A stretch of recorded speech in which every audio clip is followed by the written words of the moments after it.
शोहर ने सुहागरात के बाद अपनी सास को मैसेज किया कि आपकी प्रोडक्ट मेरी रिक्वायरमेंट के मुताबिक नहीं है। इसके शाख पहले से टूटे हुए हैं, पहले से इस्तेमाल शुदा है। मैं इसे लौटा रहा हूँ और तब्दीली की डिमांड कर रहा हूँ। स्मार्ट सास ने रिप्लाई किया, रिप्लेसमेंट की कोई पॉलिसी नहीं है। प्लीज़ प्रोडक्ट की परफॉर्मेंस को बेहतर करने के लिए फटकड़ी का इस्तेमाल करें, और वैसे भी अब कंपनी नया सामान नहीं बना रही। शुक्रिया। डॉक्टर, जल्दी से किसी डॉक्टर को बुला कर लाओ, मुझे चोट लग गई है। दोस्त, मगर तुम तो खुद डॉक्टर हो। डॉक्टर, मेरी फीस बहुत ज्यादा है, मुझे ना बुलाना। बेटे ने वालदैन को रोमांस करते हुए देखा। उसने वालद से पूछा, क्या कर रहे हो? वालद, तेरी माँ में पेट्रोल भर रहा हूँ। बेटा, माँ की एवरेज चेक करो, अभी अंकल टैंकी फुल करके गए हैं। मैंने लड़की से पूछा कि लड़कियों के दिल के ज्यादा करीब आंसू देने वाला होता है या आंसू पूछने वाला? तो लड़की बोली, दोनों ही चूतिए होते हैं। आंसू देने वाला ले चुका होता है और आंसू पूछने वाला लेने के चक्कर में होता है। एक सरदार ने दूसरे सरदार से कहा, यार मैं तो बड़ी मुश्किल में हूँ। दूसरे सरदार ने पूछा, क्या हो गया? सरदार ने कहा, यार मेरी बीवी मुझसे एक किस का 1000 रुपए लेती है। दूसरे ने कहा, यार तुम तो बहुत खुशकिस्मत हो, दूसरों से तो वो 5000 लेती है। एक आदमी घर से बाहर निकला तो गली में गोलियां चल रही थी। आदमी जल्दी से घर गया और मच्छरदानी पहनकर आ गया। किसी ने उससे कहा, भाई तुम्हें गोली लग जाएगी। उसने जवाब दिया, इसमें से मच्छर नहीं गुजर पाता, गोली कैसे गुजरेगी?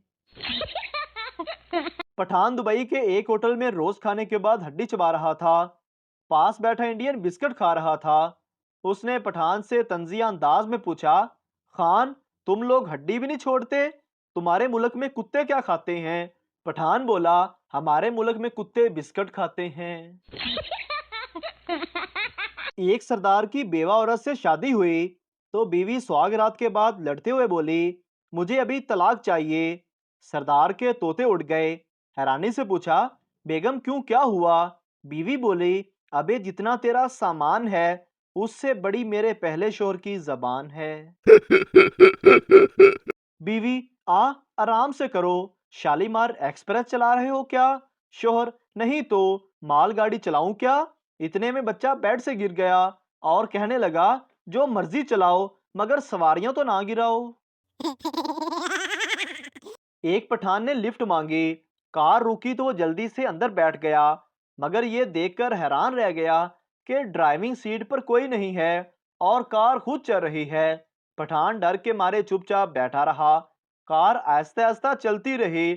थोड़ी देर बाद कार एक पेट्रोल पंप पे रुकी तो एक आदमी हांफता हुआ ड्राइविंग सीट पर बैठ गया। पठान बोला, इस सीट पर मत बैठो, यहाँ जिन बैठा हुआ है। आदमी बोला, ओए अखरोट की शक्ल वाले, मैं इस कार को 2 किलोमीटर से धक्का लगाता आ रहा हूँ। ग्रामर की टीचर, मुन्ना मेरा दूध नहीं पीता। इस फिक्रे में मुन्ना क्या है? तालब इलम, मिस, मुन्ना तो चवल है, आप एक मौका हमें दें। शेर के रिटायर्ड होने पर सारे जंगल के जानवरों ने नए बादशाह के लिए इजलास बुलाया। इजलास हो रहा था कि एक गधा खड़ा हो गया और कहने लगा, इस बार मुझे जंगल का बादशाह बनाया जाए। ये सुनना ही था कि लोमड़ी बोली, अरे बेटा ये जंगल है, पाकिस्तान नहीं। चोरी के इल्जाम में पकड़े जाने वाले लड़के के वालिद से जज साहब ने कहा, आपने अपने बेटे की सही तरबियत क्यों नहीं की? वालिद ने कहा, जनाब इस कम वक्त को बहुत सिखाया है, लेकिन फिर भी हर बार पकड़ा जाता है। एक क्लास में मेंढक को बेहोश करना था और दवा नहीं मिल रही थी। एक लड़के ने उठकर कहा, सर इसे मेरी जराबें सुंघा दें। उस्ताद ने कहा, इसे बेहोश करना है, मारना नहीं है। एक पठान पंजाबी और बलोची में दोस्ती हो गई।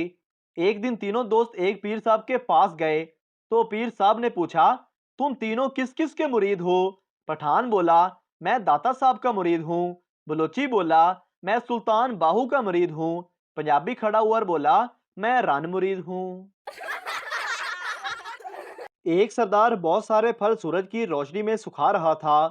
दूसरे सरदार ने पूछा, ये आप क्या कर रहे हो?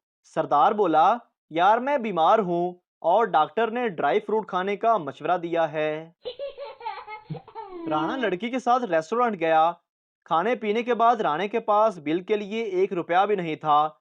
लड़की का सर चकरा गया और राणे से बोली, तुम तो कहते थे कि तुम बहुत अमीर हो। राणा बड़ी मासूमियत से बोला, हाँ, मेरा पूरा नाम राणा अमीर है। सरदार मंगेतर से, चलो आज जंगल चलें। मंगेतर, नहीं, तुम मेरा गलत फायदा उठाओगे। सरदार, कसम से ऐसा कुछ नहीं करूंगा। मंगेतर बोली, अगर कुछ करना ही नहीं तो जाने का क्या फायदा। एक पठान के मुंह में मक्खी चली गई। पठान ने एक हाथ मुंह पे रख लिया और पीछे हाथ नहीं रखा। पास बैठे आदमी ने कहा, खान साहब, पीछे हाथ क्यों नहीं रखा? पठान बोला, जदों पिछों निकलेगी मैं कुट के मार देवांगा। एक पठान मोबाइलों की दुकान पर गया और बोला, मेरे नंबर पर 1 रुपए का इजी लोड कर दो। दुकानदार बोला, खान साहब, 1 रुपए के इजी लोड से किसी को कॉल करोगे या मैसेज? खान साहब बोले, कुछ नहीं, बस वैसे ही पैसे उड़ाने की आदत है। बीवी मियाँ से, जानू, तुम मुझे ऐसा प्यार नहीं करते जैसा शाहरुख खान फिल्मों में काजल से करता है। शोहर, वो प्यार करने के 10 करोड़ लेता है और तुम्हारे बाप ने मुझे आज तक 10 रुपए नहीं दिए। पहला दोस्त, तुम्हारे नौकर का नाम क्या है? दूसरा दोस्त, बहरुल काहल।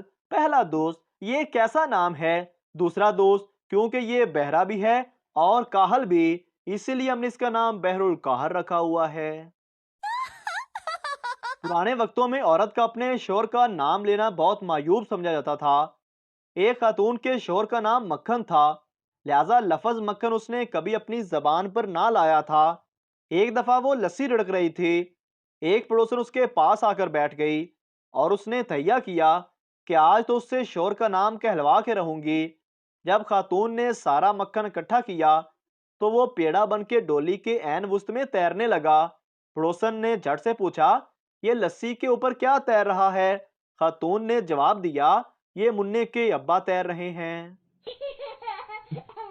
लड़की, मैं उसी से शादी करूंगी जिसका कारोबार बहुत ऊंचा हो। लड़का, तो फिर तो तुम्हें मुझसे शादी करनी चाहिए। लड़की, तुम क्या कारोबार करते हो? लड़का, मैं मीनारे पाकिस्तान पर पापड़ बेचता हूँ।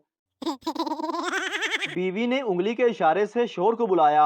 शोहर, बोलो क्या काम है? बीवी, कुछ नहीं, बस उंगली की ताकत चेक कर रही थी। मोहतरम नाजरीन, अगर आपको हमारी वीडियो अच्छी लगी है तो हमारे इस चैनल को सब्सक्राइब ज़रूर कर दीजिए ताकि आपको इस तरह की और मज़ाया वीडियोस फौरी और बर वक्त मिलती रहें।